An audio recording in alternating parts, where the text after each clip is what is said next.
Bom dia!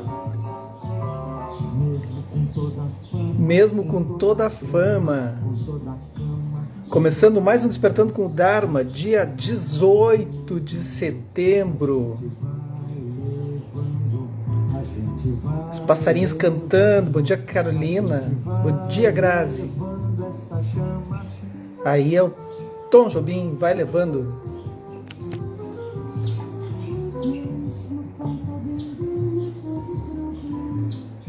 Bom dia, nega. E o mundo dá voltas, né, nega? Que loucura. Não dá pra brincar. Deixa eu botar uma tela aqui. Tô achando tão escuro.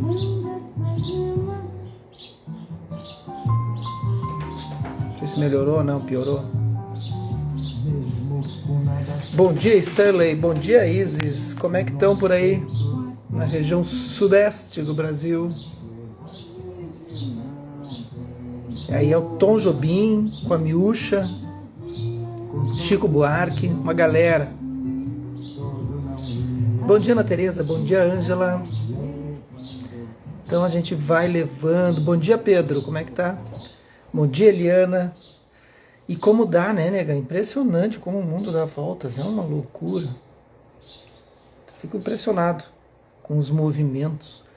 Bom dia, Natalina. Eliana, Natalina, quem mais que entrou aí, que é da turma que está fazendo de manhã comigo? A Isis perguntou, tudo bem por aqui? Por aí, aí como está? Aqui tá daquele jeito, né? Ainda está na função da enchente. Ainda estamos num movimento. Mas já está mais calmo. Bom dia, Rosali. Então, quarta-feira tem meditação online e presencial, e eu estou pensando, e é feriado aqui no Rio Grande do Sul. Dia 20 de setembro, mas eu vou fazer mesmo assim, eu vou fazer aula, tá, Eliana, tá, Natalina? A Natalina também é do Sul, né, mas eu vou fazer aula mesmo assim, porque eu vou estar trabalhando, então vou estar no fluxo. Vou fazer o Dharma também, não vou parar. O Stanley dizendo que começando o dia com João Bosco na playlist. João Bosco é maravilhoso. Maravilhoso, dificílimo de tocar no violão. Então é isso, gente. Bom dia para vocês. O que nós temos hoje? Vamos fazer, né, Eliana? Vamos fazer a aula, não vamos parar. E aí a gente segue. É feriado, mas não quer dizer. Aí a gente faz a nossa aulinha. Tá? Quem quiser participar, aproveitar que é feriado, né, aqui no Rio Grande do Sul, quem aí não tem outras atividades, quiser comparecer ou online ou presencial, aparece quarta-feira de manhã, 7h15. Bom dia, Deni. Combinado, então? Mesmo com o feriado, você pode participar na quarta? Claro que pode. Vem presencial, Ângela. Venha. Aula aberta. Aula aberta. Quem quiser, eu mando o link. Mando o link e quem quiser participar presencial, venha. A gente acomoda. Faça um aulão aberto. Tá? Quem quiser, só me chamar. Ó a Carolina ali. Aí pode ter pondo o Jefferson. Aí ela tá se puxando, né? Bom dia, Kátia. Vamos pensar, vamos pensar. Bom dia, Lu. Lu, quarta-feira tem aula de meditação, é feriado, então vai ter aula igual. Então, se quiser participar presencial, online, como quiser, depois eu mando, vou botar até no grupo da comunidade, vou espalhar, vou botar no story, então. Pronto, tá feito. Depois eu boto no story que vai ser aberto, presencial e online. Vamos seguir? Já que surgiu esse movimento, é o movimento Farroupilha. Bom dia, mãe, tudo bem? Eu vou lhe ligar depois, mãe, tá? Ia ligar ontem, mas não liguei. É um guri desnaturado, filho desnaturado. Ela criou bem, eu que me rebelei. Porque Buda rebelde. Buda rebelde na Rota da Liberdade, Pon Lopes Rinpoche, editora Lúcida Letra. Bom dia, Gracia. Então nós estamos aqui na página 153. Vacuidade energizada, compaixão passional. Parece nome de música isso. Não estamos mais falando de vacuidade apenas em termos de experiência de abertura, espacialidade ou totalidade. A experiência direta da vacuidade nesse nível tem uma qualidade energizada, bem-aventurada, que é parte da experiência de totalidade. Há um tremendo sentido de brilho e alegria. Bom dia, Lucelena. Bom dia, Daisy Kiko. Como já foi dito várias vezes até agora, a vacuidade não é apenas um espaço vazio como um vácuo. Ela não é apenas a experiência de um nada. Não é uma varinha mágica que faz as coisas aparecerem. Pelo contrário, bom dia, Raquel. É uma experiência de presença brilhante que ocorre naturalmente na ausência de fixação ou de não se prender a nada, não se prender às ilusões. Vacuidade é complexo de explicar por aqui, gente. A gente precisa de toda uma... Precisa de uma introdução, de um momento assim com mais tempo. Não dá para explicar tão simples, tão diretamente, senão vão, é isso, não é isso. Então tem que ter uma introdução longa, tem que ser meio que uma jornada, assim, a gente precisa passar uma manhã falando sobre vacuidade. Então nem vou dar chute, tá? Para não ficar mal entendido. Bom dia, Silvia, mas é das coisas mais complexas que tem no budismo. Não de se entender, de se praticar. Imagine que algo está ali, mas não há nada nos fixando. Ao mesmo tempo, há um sentido de crueza ou nudeza que pode ser desconfortável a princípio. Podemos usar muitas palavras para descrever a experiência da consciência aberta que vai além de fixações de quaisquer tipos, mas basicamente ela é aguda, clara, vibrante e cheia de brilho. Uma das práticas que faz a gente ter uma experiência aberta da mente... bom dia, Gabi. Teve uma árvore que caiu aqui, uma árvore gigantesca, assim, ela devia ter uns, 20 metros de altura no mínimo. E ela não conseguiu abraçar o tronco dela. E ela caiu, deu esses ventos, né, essas questões. O solo ficou muito, muito permeável e tal. Ela tinha pouca raiz, enfim, eu estava meio condenada, um monte de coisa. E eu tentava recuperar, enchia de terra embaixo da raiz dela, mas não deu certo. E ela caiu. Caiu por cima da cerca, fez um estradalhaço, derrubou outras árvores, foi uma loucura. E aí, um tronco de uns 6 metros, mais ou menos, que restou, eu cortei ele paralelo, assim, tirei a tampa dele e fiz um grande banco, que dá para deitar, assim, é uma cama, né? Dá para deitar o corpo todo, abrir os braços, que tu não... E aí deitei ali ontem. E fiquei, acho que, uns 30, 40 minutos deitado, olhando para o céu. Onde é que eu quero chegar? Que quando tu fica olhando para o céu, é uma experiência de espaçosidade. Então quem está se sentindo deprimida, quem está se sentindo acuada, numa situação de não sei para onde eu vou, situação de mente limitada, uma situação de conflito, que mais? Uma situação de pânico, situação de medo, todas as situações que nos colocam contra a parede, entenderam? Eu dei vários exemplos para cada um se localizar. Façam a prática do espaço. Nada mais do que simplesmente eu deitei e fiquei olhando para o espaço, para o céu. Estava o céu bem aberto, assim. Não tinha nem nuvens. Olhei para o céu. Então alguma copa de árvore alguma vez balançava na frente, eu ficava olhando e fiquei ali, só olhando para o céu. Isso vai fazer com que a mente ela crie um elemento de abertura. Essa prática é uma das práticas dos 5 elementos. Então tem a prática da terra, do ar, do fogo, da água e a prática do espaço. Então é para quem está se sentindo muito fechado, com opiniões muito duras sobre si, sobre os outros, não tem saída de algum negócio, de uma relação amorosa. Faz essa prática, para e fica olhando para o céu. Vocês vão ver a diferença. Vocês vão ver a grande diferença. Essa é uma das práticas do budismo Bonpo, do Tibete. Que é um budismo que tem 17 mil anos, é antes do Buda. O Buda tem 2.500 anos. Então é uma prática que a gente faz eu já ensinei na aula aqui pro pessoal. Certo? É só uma sugestão. Mas eu não consigo olhar para o céu. Olha quem está no, 10º pavimento aí, olha para o horizonte. De alguma forma. Ao mesmo tempo, há um sentido de crueza. Podemos usar muitas palavras para descrever a experiência da consciência aberta que vai além das fixações, de quaisquer tipo. Mas basicamente ela é aguda, clara, vibrante e cheia de brilho. Então a experiência da vacuidade é isso. Quando compreendemos a vacuidade dessa forma, podemos unir essa experiência com a nossa experiência comum de neurose. Ela transforma a nossa percepção de nós mesmos e de nossa perspectiva do mundo. Por quê? Na ausência de fixação, a nossa mente se torna livre de confusão. Vou dar um exemplo de ausência de fixação. Isso aqui, olhem para a tela, isso aqui é o mouse. Aliás, olha que mouse estranho. Olha esse mouse. Vocês já conheciam esse mouse? Ele é o inverso. Então, ao invés de ele ser assim, né? Ele é assim, é em pé. Todos os comandos são nas laterais e em cima. É interessante. Aí o movimento é diferente. É outro movimento, a gente pega aqui em cima do mouse. Não é assim. Enfim, isso é o mouse, tá? Embora complexo, é o mouse. Mas não é o mouse. Quando eu tenho a fixação de olhar para isso como mouse, acabou todas as possibilidades. Bom dia, Davis. Acabaram-se todas as possibilidades. Ele passa a ser mouse pro resto da vida, né? Mas não há nada aqui de mouse. Se eu tirar a rodinha, essa aqui nem tem rodinha.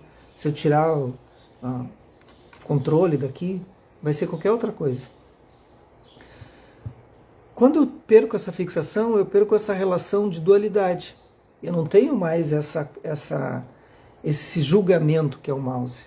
Ele é o mouse, mas não é o mouse, mas é o mouse. Eu preciso que seja um mouse para eu poder operar no mundo. Assim como isso aqui é um copo. As pessoas se identificam que é um copo. É importante ter isso. Mas se tu for olhar, não é um copo. É um conglomerado de elétrons que tem ali, que formou aquela composição sólida, né?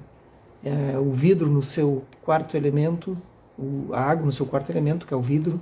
Então tem um monte de coisa, mas não é um copo. Então quando eu olho para isso, eu começo a aprender o que é um pouquinho sobre vacuidade. Isso é uma parte da vacuidade, tá? Bem simples. Por que eu preciso fazer isso? Já repeti muitas vezes aqui. Porque quando eu olho para as coisas e começo a ver que elas não são, mas são para uma operação no mundo, para gerar conforto no mundo, eu começo a aprender a olhar para mim também. Eu também não sou. Eu sou para operar no mundo, mas também não sou. E aí começa o jogo de interpretação. Se eu não fizer isso, eu vou ficar preso a identidades de fixação. Aí eu estou ferrado.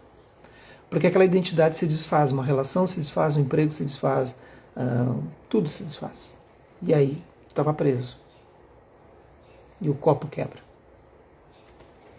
Nossa imagem nebulosa entra em foco e começamos a ver quem realmente somos. Em vez de nos considerarmos seres perdidos e sem poder em um mundo de infindável confusão, começamos a desenvolver confiança em nossa natureza desperta. A natureza desperta é isso, é olhar para tudo e ver que é livre de fixação. A cada tempo eu tenho que fazer esse exercício. E na natureza desperta de todos com quem compartilhamos esse mundo. E também tu olha para o outro. Tu não fixa o outro naquele lugar. Tu não gera aquela expectativa de que o outro é aquilo. Tu vai vendo que aquilo lá também é uma construção. É um jogo complexo de fazer, mas é um jogo muito interessante. Temos confiança nisso, porque isso é o que agora vemos. Não mais vemos as nossas neuroses e as neuroses dos outros como apenas algo que podemos trabalhar. Nós as vemos como fonte de inspiração e iluminação. E o mais interessante nisso, quando eu estou olhando, eu não estou vendo que a minha mente está criando. Então eu olho para o mouse. Eu deveria ficar estupefato, surpreso, perplexo, né? Quando eu olho para o mouse e identifico o que é o mouse. Porque, na verdade, se eu tiver a capacidade de olhar através dos olhos de Vipassana, de ver as coisas como elas são, aí eu vou olhar para o mouse e vou ver minha mente criando a ideia de uma estrutura de mouse. Ele cria isso. A mente cria, ela cria isso. A mente cria, isso é o mouse. Mas se eu olhar através do olhar de Vipassana, eu vou ver a mente criando essa criação, essa fixação. Nesse ponto eu estou praticando Vipassana. Estou praticando uma abertura imensa da mente. Eu vejo a mente criando. Eu ouço um som, passarinho. Aí eu crio, a minha mente cria, é passarinho, imediatamente. E eu não me surpreendo com isso. Como é que eu não me surpreendo? Eu tenho que me surpreender com isso. E ficar perplexo com a ideia que a mente cria essas coisas. Quando vocês perceberem a importância disso, todas as confusões vão se desfazer. Só que a gente tem que manter esse olhar. É muito legal. Entenderam mais ou menos? Mais ou menos, né? Uma vez que tenhamos sido capazes de nos conectar com essa experiência, a nossa prática é cultivá-la. Refazer essa conexão vez após vez, enquanto a nossa confiança aumenta.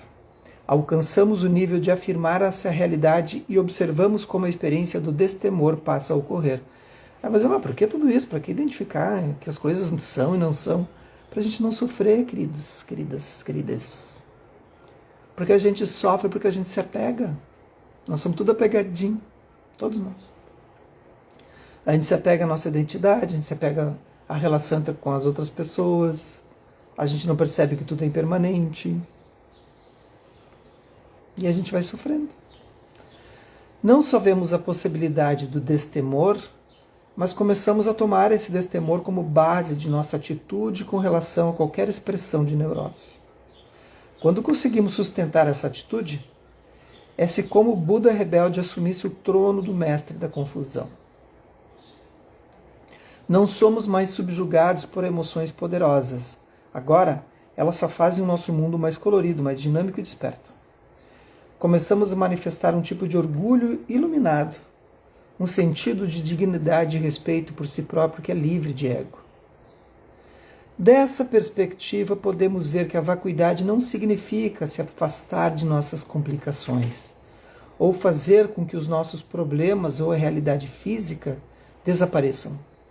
Então a gente não precisa dizer, agora eu vou sumir do mundo e eu quero que tudo desapareça para eu poder entender isso. Não, tem que continuar no mundo, operando. Cada momento tu para e olha para as coisas e vê que elas não têm realidades sólidas, elas são uma construção, né? Elas, a partir do momento que é uma operação da mente criando aquilo, ao mesmo tempo que é uma operação que cria, é a mesma mente que descria aquilo tudo, né? É uma função do nosso neocórtex pré-frontal também, né? Nosso neocórtex cerebral. É uma função que ele cria, ele também quer descriar. Então pode usar tanto a neurociência como o budismo para explicar isso. Dessa perspectiva, podemos ver que a vacuidade não significa se afastar de nossas complicações ou fazer com que desapareçam. Significa ver além de nossas complicações comuns, ou transcender as nossas fixações. Então, um exemplo mais direto, assim. Então, vocês entram num relacionamento. Esse emprego é tudo que eu quero, essa pessoa é tudo que eu imagino, e aí tu começa a botar um monte de expectativas em cima daquela pessoa. As expectativas são os teus checklists, baseado no que tu está vendo. Mas só que tu tem que lembrar que o que tu está olhando é um reflexo da tua mente, e não aquilo que está na pessoa. Ela não tem aquelas propriedades. O emprego não tem aquelas propriedades. Tu colocou aquelas propriedades. Então a gente aposta num relacionamento, aposta num qualquer coisa. Escolham algo na sua vida. Pronto. Esse algo é uma ilusão. Aí tu vai dizer, mas aí eu não vou andar no mundo criando ilusões. Não é a questão de não criar ilusão. A questão é ver-se criando ilusão. A ilusão nós precisamos criar. Eu preciso dizer que isso é um copo. Não posso todo dia mudar de nome para isso e dizer, me alcança a jarra, me alcança aquela flor ali e aponta para o copo. Aí seria Alzheimer, né? Então não vai funcionar, tá? Aí tu tem que ter um limite. Então a gente cria essas operações de códigos, né? Significados. Os significados são importantes. A questão é eu ver operando, criando significados. Então eu crio significados com aquela pessoa. E aí eu me ferro. Porque um dia aquela pessoa mostra como ela age no mundo, e tu vê que aquelas fixações sumiram. Aí tu diz, eu estou te desconhecendo. A pessoa vai dizer, mas eu sempre fui assim. Tu que criou uma expectativa, tu que criou uma ilusão. Quando a gente cria uma ilusão, no budismo a gente chama de delusão, que é acreditar nessa ilusão. E a gente passa andando no mundo através disso. Cria toda uma roda da vida. A roda da vida começa aí. Aliás, eu acho que eu vou falar da roda da vida quarta-feira. O que vocês acham? Vou falar ela completa. Assim, resumida, mas completa.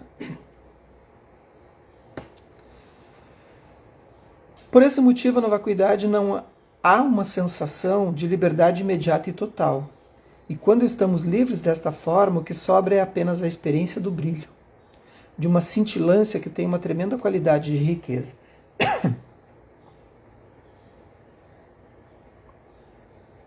Esse sentido de orgulho iluminado ou da confiança inabalável em nossa natureza desperta é um grande passo na direção de atingir o despertar completo, a liberação total.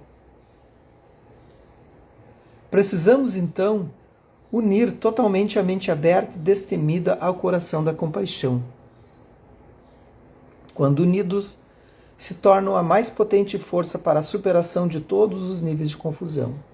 A Lu escreveu, bem verdade é quando a gente cria ilusões. Acho que tem até a música, né? Demais para um pobre coração. Eu lembrei. Eu não lembro se é Vinícius. Mas a compaixão aqui também é um pouco diferente da nossa compreensão comum. Reúne todas as qualidades que já esperamos que tenha. Bondade, compreensão, empática, etc. Mas vai além, torna-se mais crua. Não é mais considerada apenas bondade para pura no sentido convencional, ou menos bondade no sentido espiritual. A intensidade e a profundidade do sentimento têm a qualidade da paixão. Estamos, de certo modo, conectando-a com um estado primal de energia e de consciência. Estamos indo ao núcleo do nosso coração autêntico e nobre. O nível mais fundamental da mente, nosso ser verdadeiro básico. Essa jornada ao centro nos livra de ainda mais conceitos, até mesmo os conceitos a que nos apegamos como virtuosos e bons. Todo mundo acha que ter conceitos virtuosos é uma coisa que está livre de qualquer tipo de prisão. Os conceitos virtuosos também aprisionam, gente. Aprisionam. No budismo, tanto bom quanto ruim são aprisionamentos. Nós temos que transcender o bom e o ruim, porque bom e ruim depende um do outro. Depende da existência um do outro. Nós temos que transcender essa dualidade. Ainda assim, está cheia de calor e de gentileza, que expressamos na direção de todos os nossos seres companheiros. E mais do que isso, na direção de nós mesmos e de nossa neurose. É um coração inspirado pelo orgulho iluminado, pela luminosidade dessa suprema vacuidade. Amanhã a gente segue, entrar em outro subcapítulo.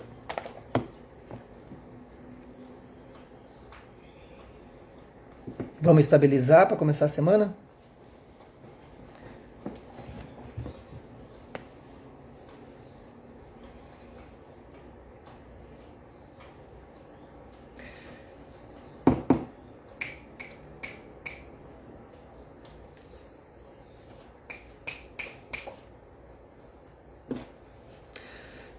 Chamando a Ana, preciosa ali, que está delirando. Faça uma inspiração profunda.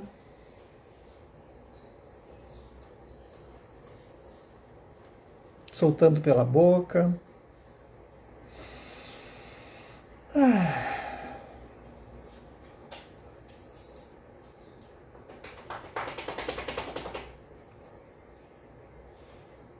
Deixando que o corpo vá se acomodando, sem pressa.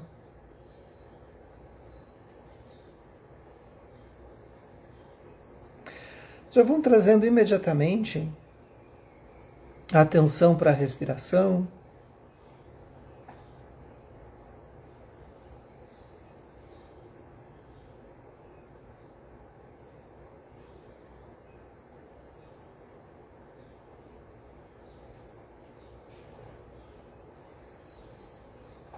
Apenas observando o ar entrando e saindo.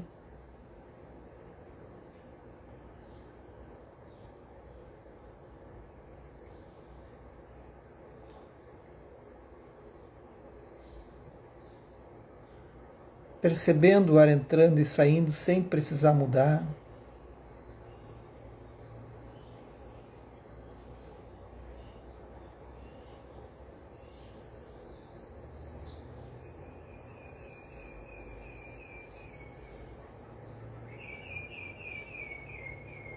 Escolham agora, se for confortável para vocês, quem quiser fazer a prática, alguma fonte de apego.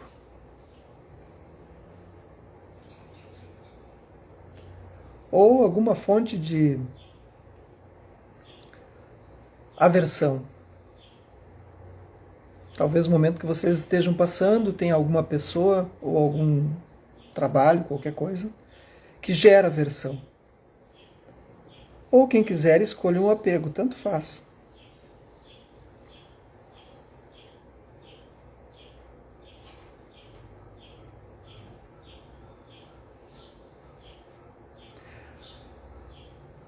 Da forma mais sincera possível, observem se aquela fonte do apego pode ser uma pessoa, um negócio, qualquer coisa. Ou aversão. Possuem as características que vocês estão empregando nela. Nesta fonte.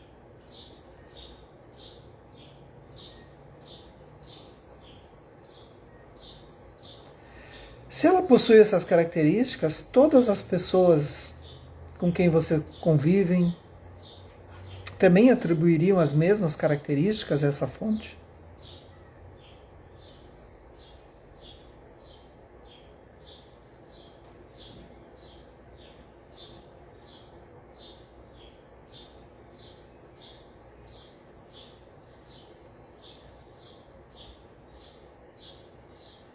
Ou é você que está atribuindo essas características, esse julgamento?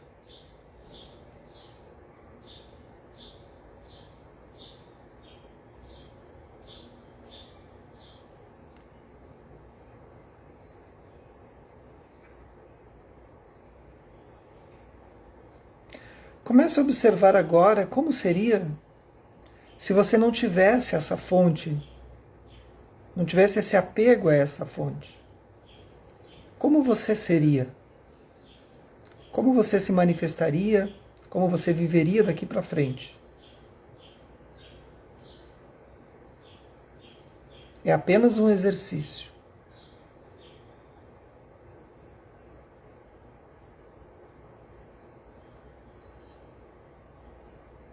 Se imagine sem essa fonte do apego ou aversão.